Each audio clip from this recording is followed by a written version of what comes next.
Olá, bem-vindos ao canal Via Veritas et Vita, Caminho, Verdade e Vida. Hoje, dia 18 de fevereiro de 2019, segunda-feira. E nós vamos meditar no Evangelho.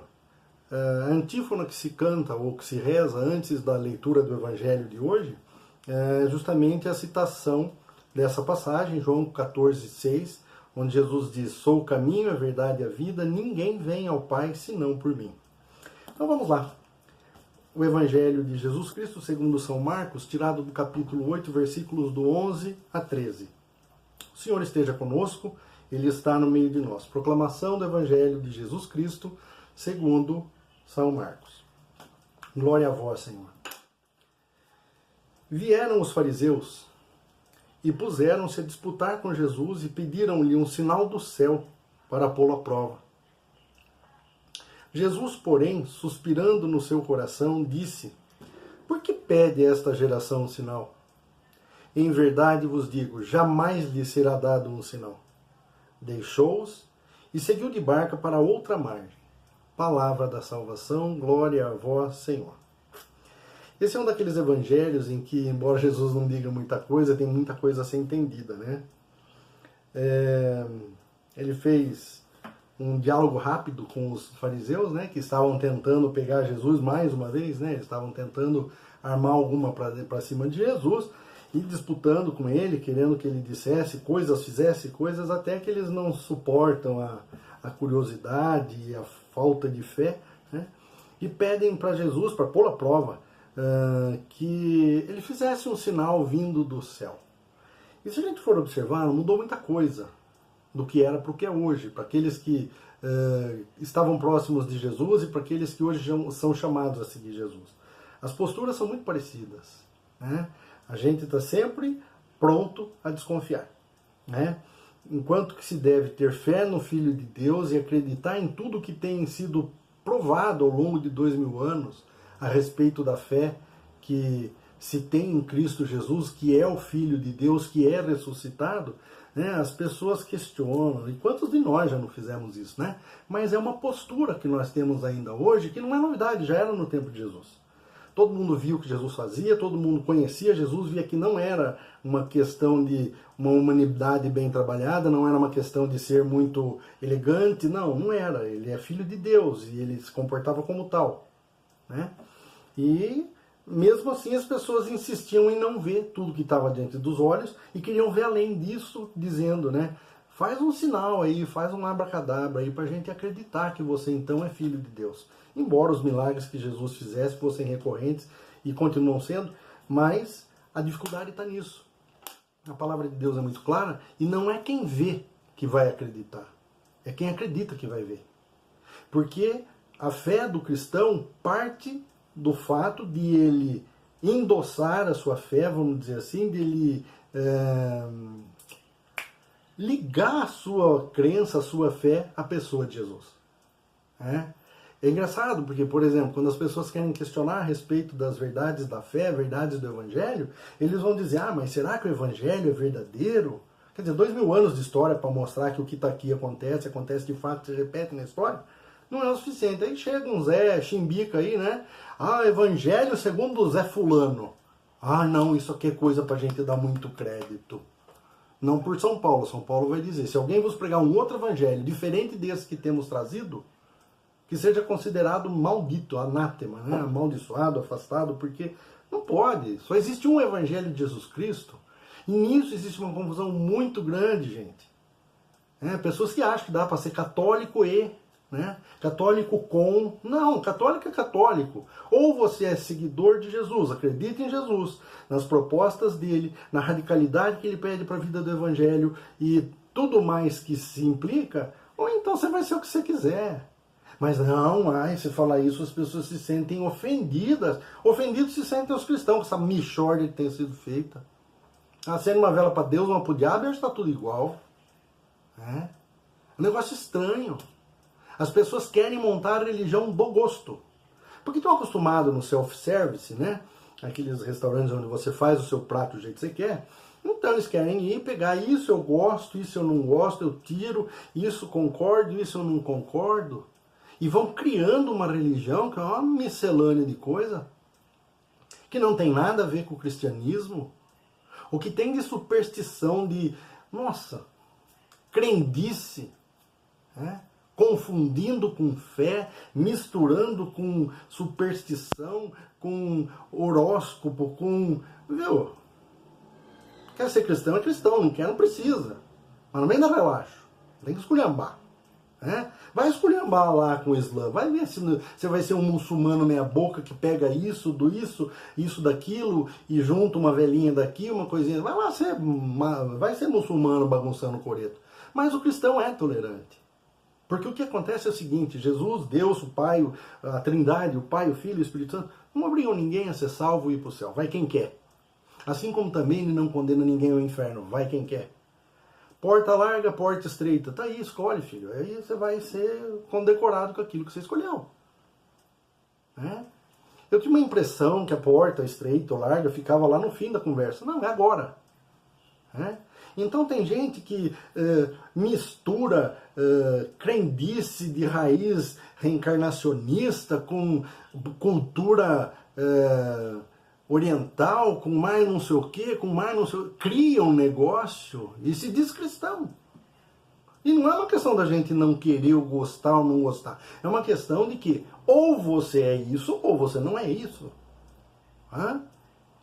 Então, por exemplo, eu sempre pensei que as religiões, né, que estariam crescendo mais seriam, sei lá, o cristianismo, o islamismo. Não. Hoje, a expressão que mais cresce é a indiferença religiosa. Não é nenhuma religião, nem hinduísmo, nem nada. O que mais cresce é a indiferença religiosa. Por quê?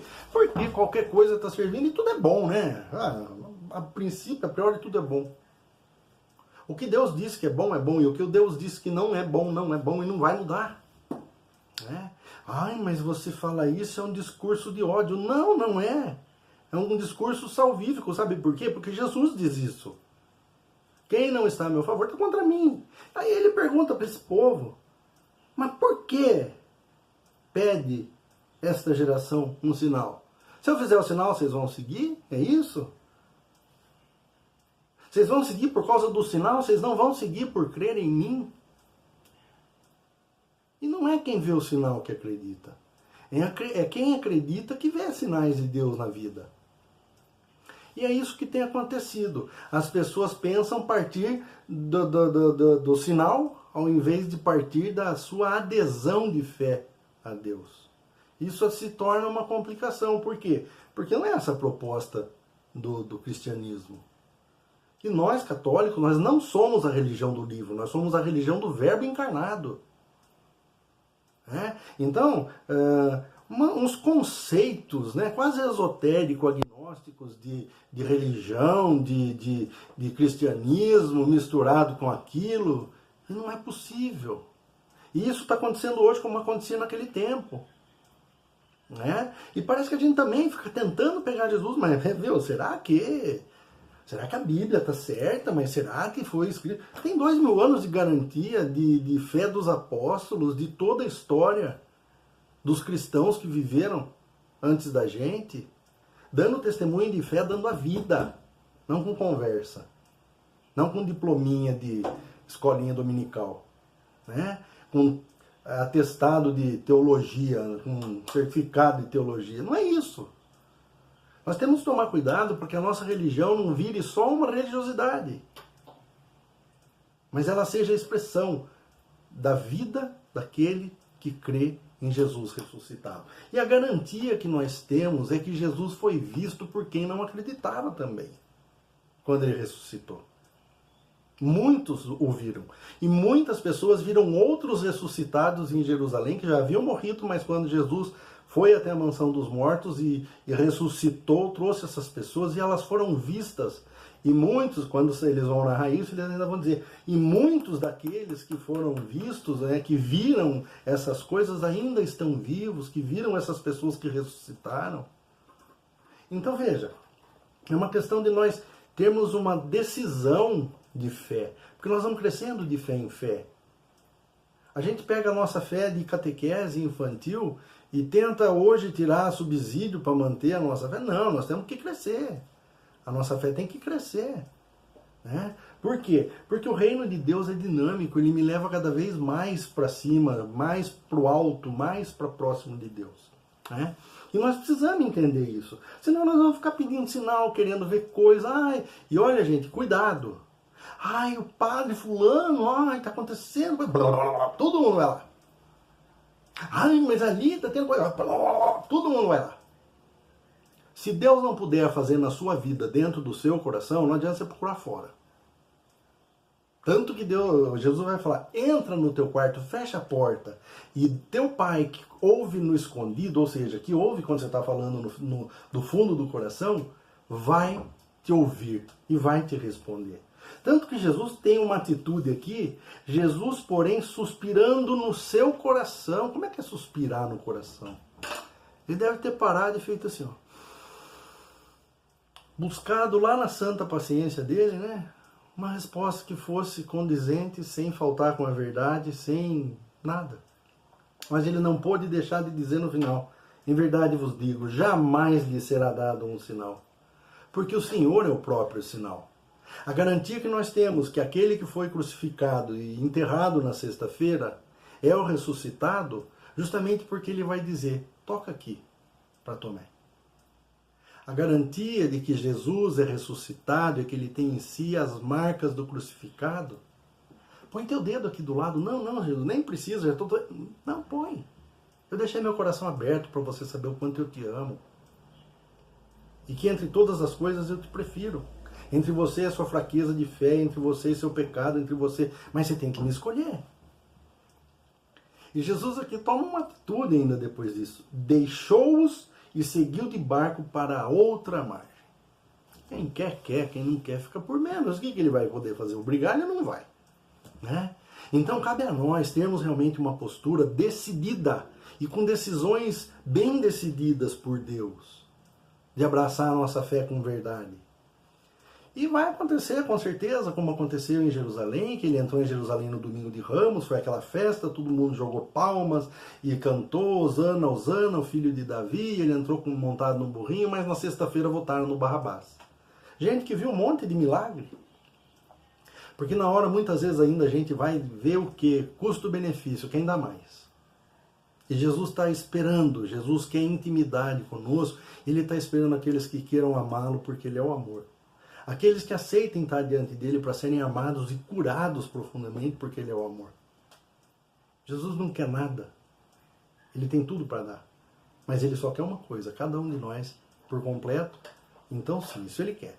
Ele quer você, no estado que você estiver, com o seu pecado, com a sua miséria, com a sua fraqueza. Não importa. Ele quer você. Por isso você existe. Por ele te desejar. Mas ele não quer você por um momento, ou utilitaristamente, né? Por você, vai ter uma grande missão na sua vida, depois você se vira. Não. Ele quer você porque não tem como depois de transformado por Deus virar um pinico por embaixo da cama. Não, fica no alto. É? E é isso que ele quer. Ele quer entrar na vida das pessoas com a condição de que as pessoas o convidem e ele vai entrar e vai fazer festa. Então se você está precisando de uma renovação de coração, de vida, de alma, peça isso a Jesus. É Ele quem batiza com o Espírito Santo, é Ele quem faz mudança em todas as coisas e faz nova todas as coisas. Então vamos pedir isso para o Senhor, encerrando a nossa meditação e entendendo isso. Jesus não quer que a gente fique testando para ver se Ele é o Filho de Deus. O único que disse com dúvida, se tu és o Filho de Deus, transforma essas pedras em pães, foi Lúcifer, o demônio, quando foi tentar. Que conversa é essa, se tu és o Filho de Deus? Ele sabia que ele era. Se alguém está duvidando, não é de Deus. Parecia um anjo, mas não era anjo. Então não tem diabo que, bem olhado, não deixou o rabo de fora. Né? Então, não vamos fazer o papel do filho do outro, né?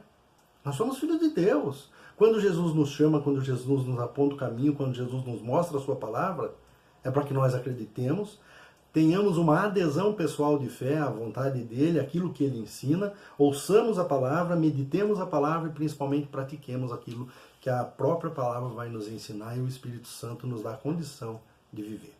Pai Santo, Pai amado, nós te agradecemos pela graça de termos o Evangelho na nossa vida e podermos nos servir da tua palavra como alimento.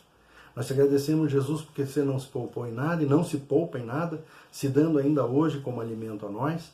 E nós te pedimos, Espírito Santo, que você venha realizar no nosso coração tudo aquilo que a vossa palavra realiza, uma vez que você tenha nos chamado a sermos membros dessa palavra que se fez carne, que se fez corpo. E hoje nós somos corpo, parte desse corpo cuja cabeça é Cristo. Anima-nos, Senhor, revigora as nossas forças, a fim de que nós possamos servi-lo com todo o nosso coração, aqui nessa terra, como também no céu. O Senhor esteja conosco, Ele está no meio de nós. Abençoe-nos o Deus Todo-Poderoso, que é Pai, Filho e Espírito Santo. Amém. Tenham todos um bom dia.